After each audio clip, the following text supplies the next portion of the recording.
has been dominated by Indiana. Yes, right there, and you can see them all three. Lane 3, lane 4, lane 5, Mackenzie, Emily, and Noelle. 2 juniors and a sophomore right there in the middle of the pack. We'll point out, though, that Emily right now ahead of everyone by almost a second there. So we'll be interesting to see if maybe some of those swimmers were backing off a little bit in the morning. As you mentioned, Bernie, it's all about those morning swims, and there's that fine line of how much can you back off to make it into finals, and also not exhaust yourself if you think you're going to be in that final. So we'll be interesting to see if those 2 ladies with the 209s will be able to step down to Emily's 208, and if Emily will perhaps even go down below that 208 she posted this morning. Take a look right here. There she is. Yeah, she made headlines back in high school when she broke Olympic champion Lily King's Indiana state record as a sophomore in high school. Now she's trying to do what King did and win this 200 breaststroke. And right next to her, Mackenzie Lewis. What is it like to swim for your dad collegiately? You know, having swam for Ray Lewis many moons ago, I can tell you I remember Mackenzie Lewis being just a child. And now to see her here at this level, and I imagine swimming for her father. I mean, I see him over there giving big claps. It's got to be an interesting perspective for both of them. And certainly I imagine a proud dad and coach to see her in the finals. There we go, a big clap for his daughter. Call him the breaststroke specialist coach around the country between Cody Miller and Lily King. Molly Hanna's now training in that pro group as well. Some of the greatest breaststrokers on the planet right now are training in Indiana with Ray Lewis. And Ray Lewis has really always taken control over the breaststroke group. That is one of his specialties.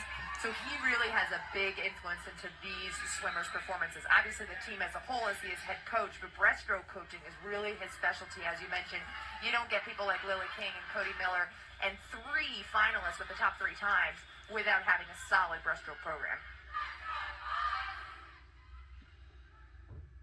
Well, Peplowski, the only other one in that middle in lane number 3. Indiana with the top 3 finishers in the prelims.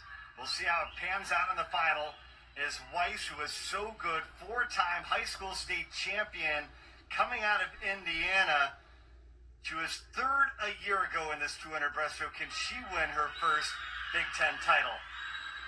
The 200 here, 8 lengths of the pool. And in my personal opinion, and I think any swimmer you ask, the third 50, always the most painful, and I think the most determining 50 out of all of them. So that first 100, they're really balancing of being fast, but also allowing just that extra little something at the end. And as we've seen year after year, and times get faster and faster, it's becoming that much harder to do, and to really try to avoid that third 50 pain that you're inevitably going to feel. So it's been interesting to see how this will evolve, and you'll notice at the 100 mark right here where these ladies turn, that's where we're going to notice who's really strong and toughing out this meet. Pretty tight, halfway, but it's Weiss in the lead of 101.24, 0.2 of a second over Hannah Brunzell. Brunzell finished 3rd in the 100 breaststroke. And she is charging this third 50. She certainly is, and a lot of white caps we're seeing right there. All those IU caps, they are sticking together there.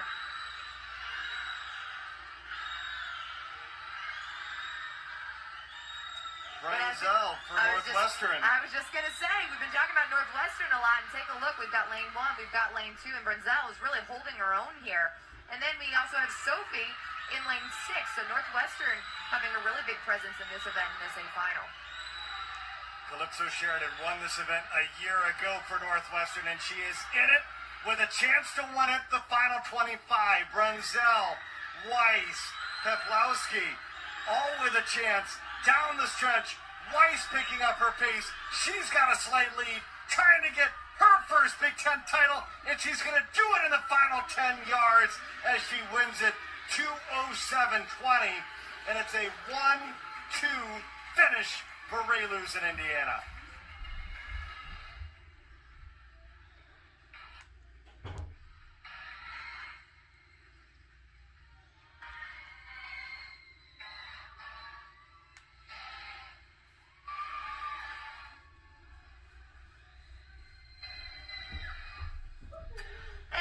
Start, you can see right here, we noticed this, Bernie, I honestly think this was one of the closest races we've seen tonight, especially on that last lap here.